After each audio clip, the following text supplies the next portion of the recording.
Πανηρότατε,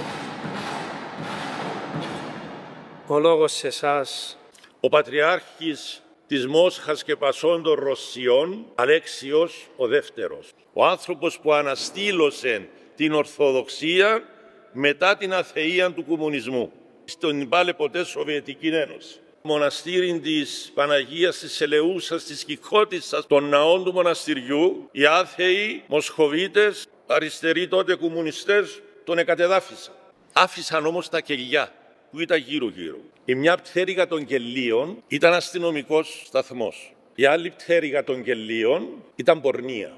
Η τρίτη πτέρυγα των κελίων ήταν φούρνος. Και αφήκαν και μια πτέρυγα άδεια. Μόλις είδε ο Πατριάρχης ότι υπήρχε μια πτέρυγα άδεια, έψαξε και βρήκε μια δυναμική καλόγρια, την Ιουλιανή. Της είπε: σε παρακαλώ να έρθεις να μείνεις στην Παναγία την Ελεούσα στη Μόσχα. Εσύ, της λέει, θα ξαναχτίσεις την εκκλησία και θα είσαι ο νέος κτήτορας. Μα μας δίνουν άδεια οι κυβερνώντες. Δέχτηκε ο Γέρτσι. Εμπήκαν οι καλόγριες σε μια πτέρυγα. Σκεφτείτε να συνυπάρχουν οι καλόγριες με τους αστυνομικούς, με τις πόρνες και με τους φουρνάριες.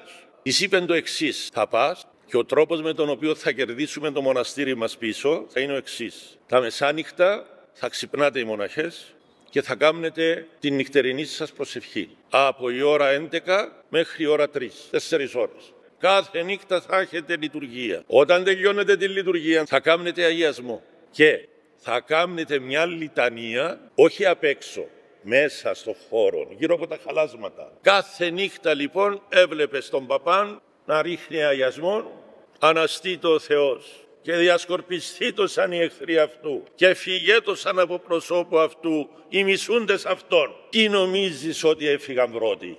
Οι μάντζιπες, οι πόρνες, οι αστυνομικοί? Αστυνομική νομίζω. Μάλιστα. Η πρώτη που έφυγε ήταν αστυνομική. Άδειασε λοιπόν η μία πτέρυγα της πρώην αστυνομίας. Μετά έφυγαν οι πόρνες οι καημένες. Καταλάβαν οι ίδιες ότι δεν μπορούν να συνυπάρξουν οι παρθένες με την πορνεία. Μετά ήρθε ο φούρναρης. Λέει: γερόντισσα, μήπως θέλετε να φύγουμε κι εμείς? Όχι. Εσύ να μείνεις και τα παιδιά σου και τα εγγόνια σου. Μόνο να συμφωνήσουμε να ζυμώνουμε κι εμείς.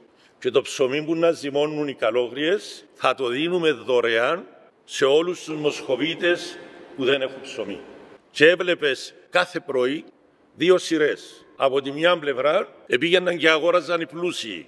Και από την άλλη πλευρά, άλλη ουρά, ήταν οι φτωχοί που πήγαιναν και έπαιρναν δωρεάν ψωμί.